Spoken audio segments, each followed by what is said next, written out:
In the secretive world of North Korea, power is everything, but it rarely shows its true face.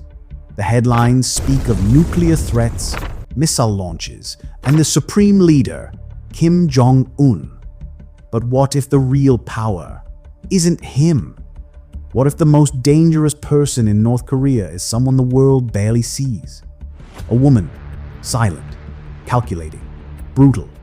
This is the story of Kim Yo-jong, the dictator's sister, the enforcer, the shadow, and maybe, just maybe, the next ruler of the world's most dangerous regime. Stay until the end, because her rise is no ordinary tale. It's a quiet storm. And if you find stories like this eye-opening, don't forget to subscribe to The Time Lens, where we uncover history's most hidden power players.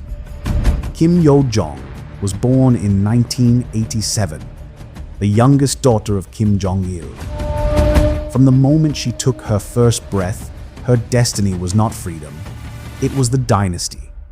She was raised in marble palaces, behind barbed wire fences and bulletproof glass.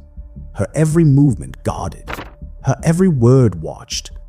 But this was not protection, this was preparation. At just 9 years old, Kim Yo-jong was sent to Switzerland, undercover. While the rest of the world played in schoolyards, she learned diplomacy, discipline, and how to hide in plain sight. Even her name was fake. She studied beside her brother, Kim Jong-un, who would later become supreme leader. But even then, something was different. While he played basketball and obsessed over Michael Jordan, Yo-jong watched. She observed. She calculated. When their father's health declined in the early 2000s, it wasn't the military or the ruling party that stepped in to manage his image. It was her. She arranged the appearances. She shaped the messaging. She crafted the myth. When Kim Jong-il died in 2011, the cameras focused on Kim Jong-un, the young, chubby heir, suddenly thrust onto the global stage. But behind the tears, behind the black veil, stood Yo-jong, not mourning, but calculating. Her moment had begun, while her brother tightened his grip through purges and executions. Kim Yo-jong slipped into the regime's machinery like a blade into a sheath, silent, deadly, precise. She was appointed to the Propaganda and Agitation Department, North Korea's beating heart of control. This was no ceremonial role. In a country where reality is rewritten daily, she became the ghostwriter of truth. She sculpted her brother's divine image, erased enemies from history books, directed photos, speeches, even facial expressions of generals on TV. She didn't wear medals. She didn't command tanks. But she ruled every mind in North Korea. And when words weren't enough, she turned to silence. In 2017, the world was rocked by the assassination of Kim Jong-nam, her older half-brother. He had once been the heir to the throne. Now he was nothing. VX nerve agent, an airport, 2 women used as pawns, dead in minutes. The regime denied involvement. Her name wasn't mentioned, but intelligence reports pointed to one architect behind the scenes. Kim Yo-jong, cold, calculated, quiet. She doesn't need a signature, just a whisper. And in 2018, for the first time ever, the world saw her in public. At the Winter Olympics in South Korea, Kim Yo-jong walked into the stadium with a frozen stare. No smile, no apology, just raw presence. She became the first member of the Kim dynasty to set foot in the South since the Korean War. She sat behind the South Korean president, behind US Vice President Mike Pence. And she didn't blink. She wasn't just a symbol. She was a signal. North Korea wasn't sending a diplomat. It was sending a warning.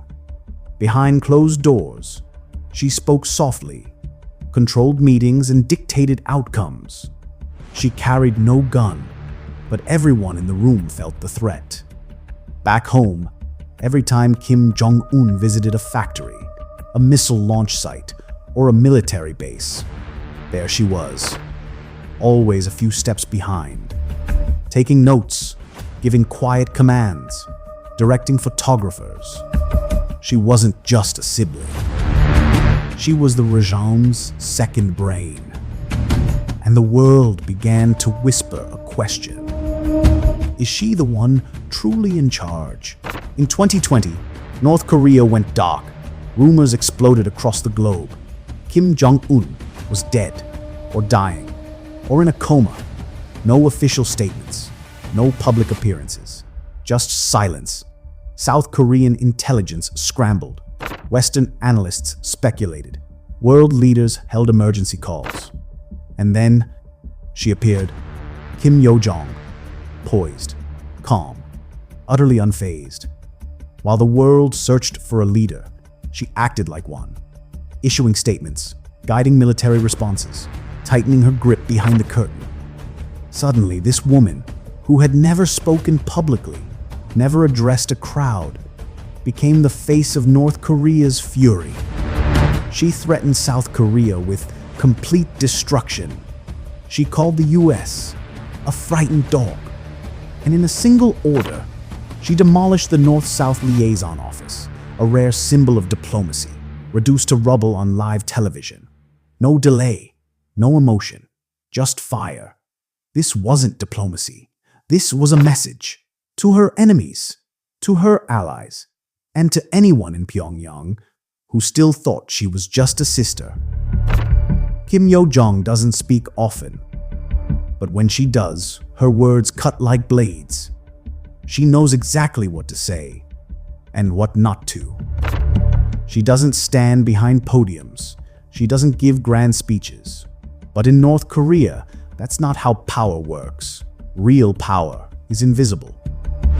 And she wears it like a second skin. Those who knew her say she was always different. Even in private meetings, generals bowed lower.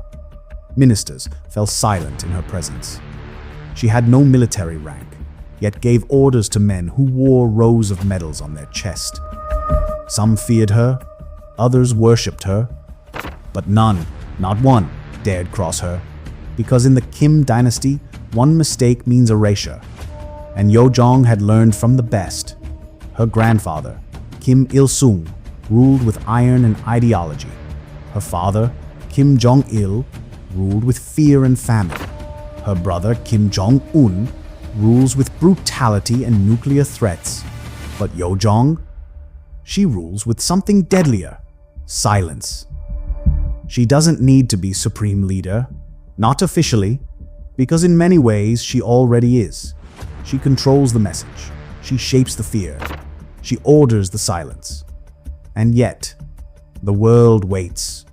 Because no matter how ruthless, how sharp, how dangerous she is, North Korea is still a land of bloodlines, a kingdom ruled by inheritance, and Kim Jong-un's health is still a mystery. He's vanished from public view multiple times, reappeared thinner, frailer, and each time the same question returns. If he dies, who takes his place? North Korea has no backup plan, no constitution, no emergency council. There is only one person with his blood, his trust, and the machinery of control in her hands: Kim Yo-jong. If she rises to the throne, she will become the first female dictator of a nuclear-armed state. Not elected, not appointed, born into power, forged by fear. She won't need to prove herself through war. She's already commanded it. She won't need to silence her enemies. Most are already gone. She won't need to fight for loyalty. She already owns it. What she will do is redefine what terror looks like on the global stage. Because unlike her brother, she's not interested in theatrics. She doesn't crave attention. She craves control. Cold, silent, absolute. So the next time the world hears a statement from Pyongyang, the next time a missile soars into the sea, the next time diplomacy collapses without explanation, ask yourself, whose voice is behind it? It may not be the supreme leader you think you know. It may be someone much colder, much smarter, and far more dangerous. A ghost with absolute power. A shadow stepping into the light. Kim Yo-jong may already be in control, and the world might not realize it until it's far too late. If you found this story chilling, eye-opening, or unlike anything you've heard before, subscribe to the Time Lens. Because history doesn't always shout. Sometimes it whispers. And we're here to make sure you hear it.